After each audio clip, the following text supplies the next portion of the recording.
श्री दुर्गा सप्तशती प्रथम अध्याय। मेधा ऋषि का राजा सुरथ और समाधि को भगवती की महिमा बताते हुए मधु कैटभ वध का प्रसंग सुनाना। भगवान विष्णु के सो जाने पर मधु और कैटभ को मारने के लिए कमल जन्मा ब्रह्मा जी ने जिनका स्तवन किया था, उन महाकाली देवी का मैं स्मरण करता हूँ।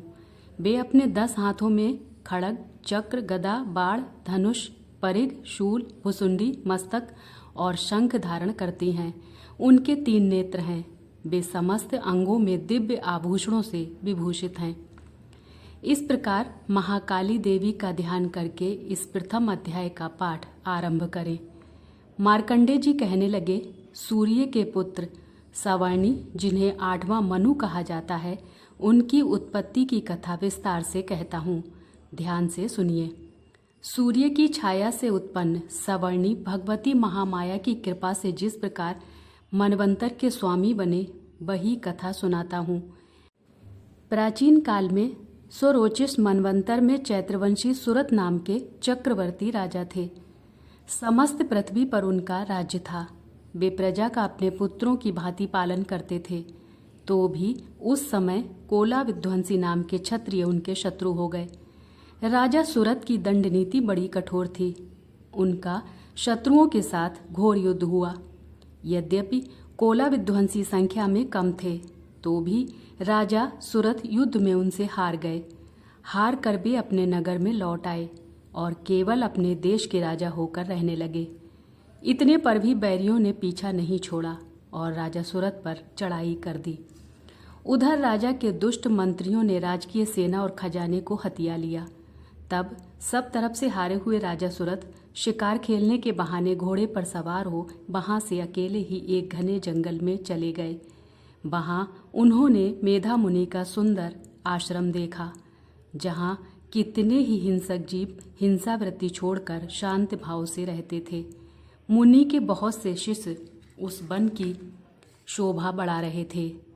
वहां जाने पर मुनि ने उनका सत्कार किया और वे मुनि श्रेष्ठ के आश्रम पर इधर उधर विचरते हुए कुछ समय तक रहे। परंतु कुछ दिनों बाद उन्हें फिर राज्य तथा प्रजा की चिंता सताने लगी। वे सोचने लगे, पूर्व काल में मेरे पूर्वजों ने जिस राज्य को भली भांति चलाया और प्रजा का पालन किया था, वही मेरे हाथ से निकल गया। पता नहीं मेरे दुराचारी मंत्रीगण धर्मनीति से राज्य चला रहे होंगे या नहीं। सदा मद की वर्षा करने वाला मेरा प्रधान हाथी अब शत्रुओं के अधीन होकर न जाने क्या क्या कष्ट भोगता होगा।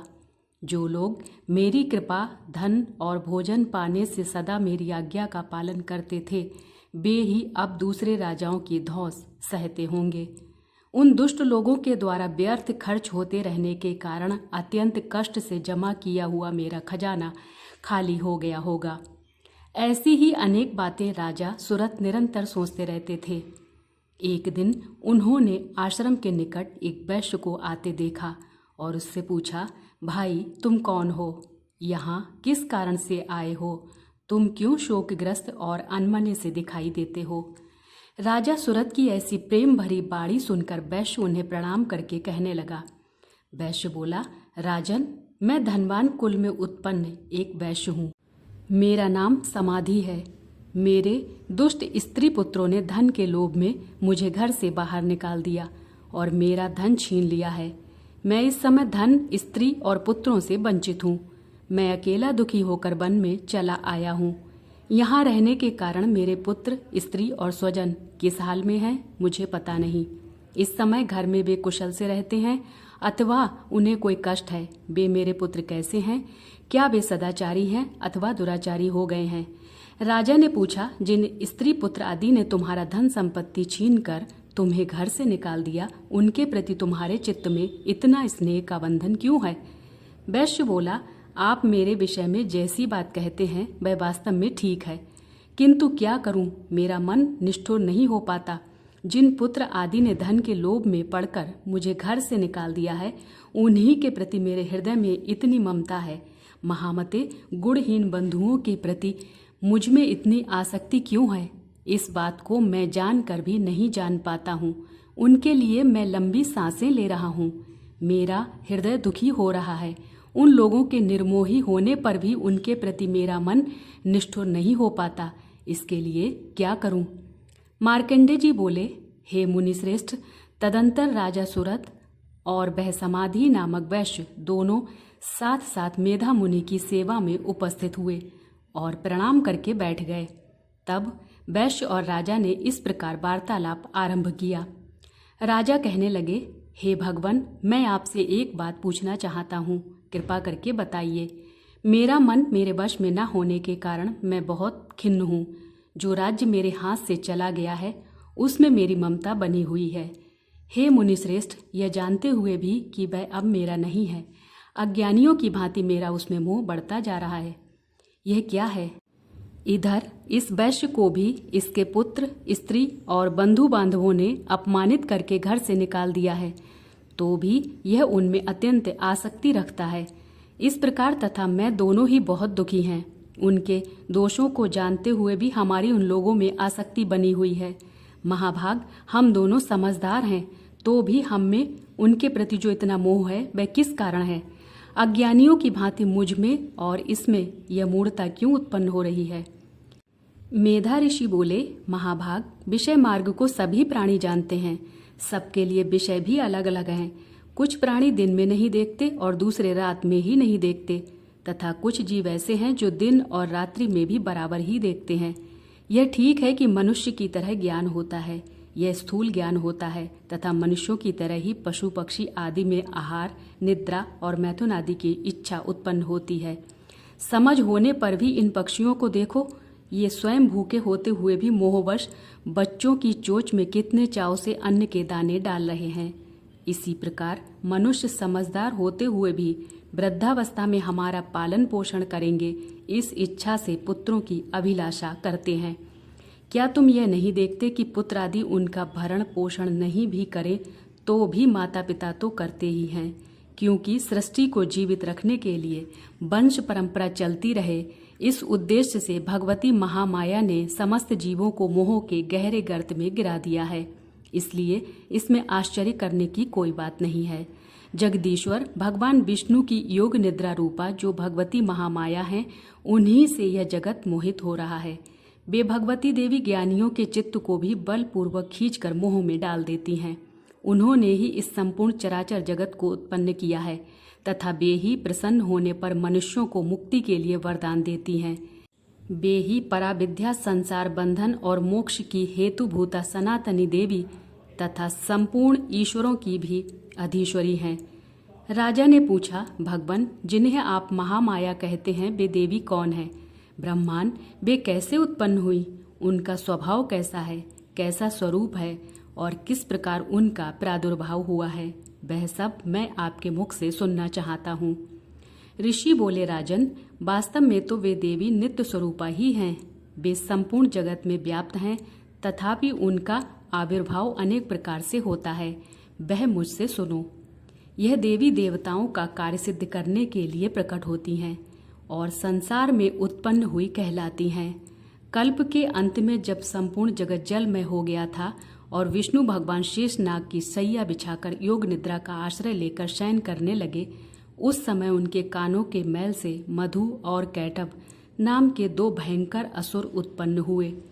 वे दोनों ब्रह्मा जी को मारने को तैयार हो गए।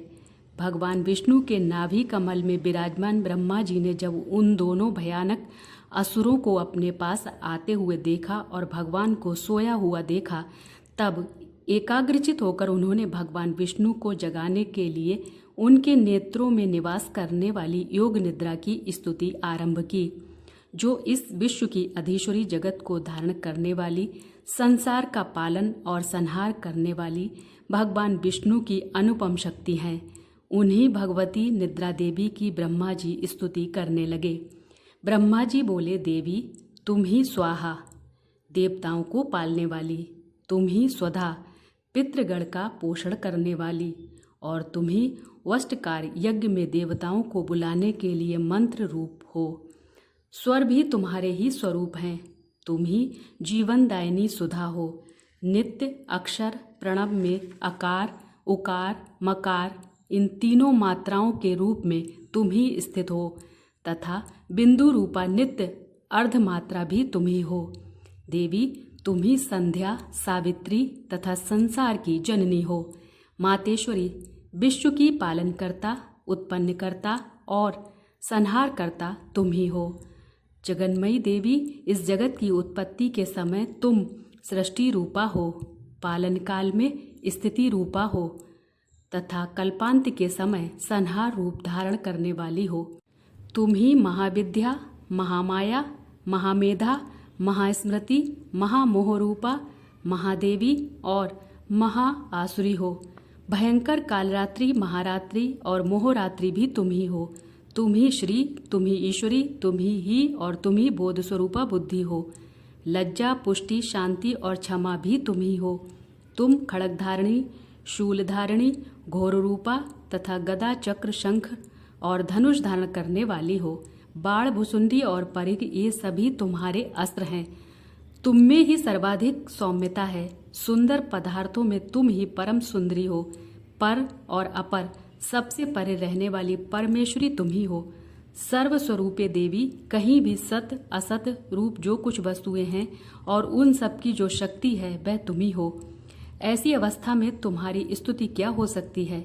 जो इस जगत की सृष्टि, पालन और संहार करते हैं, उन भगवान को भी जब तुमने निद्रा के अधीन कर दिया है, तब तुम्हारी स्तुति करने में यहाँ कौन समर्थ हो सकता है। मुझको, भगवान शंकर को तथा भगवान विष्णु को भी तुमने ही शरीर धारण कराया है, अतः तुम्हारी स्तुति करने की शक्ति किसमें है।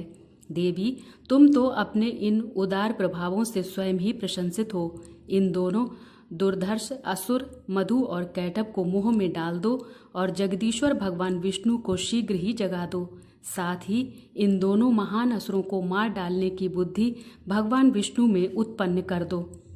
ऋषि बोले, राजन, जब ब्रह्मा जी ने वहां मधु और कैटभ को मारने के उद्देश्य से भगवान विष्णु को जगाने के लिए तमोगुण की अधिष्ठात्री देवी योग निद्रा की इस प्रकार की स्तुति की, तब भगवान के नेत्र, मुख, नासिका, बाहु, हृदय और वक्ष स्थल से निकलकर अव्यक्त जन्मा योग निद्रा ब्रह्मा जी के सामने खड़ी हो गई और योग निद्रा से मुक्त होने पर भगवान जनार्दन जाग उठे।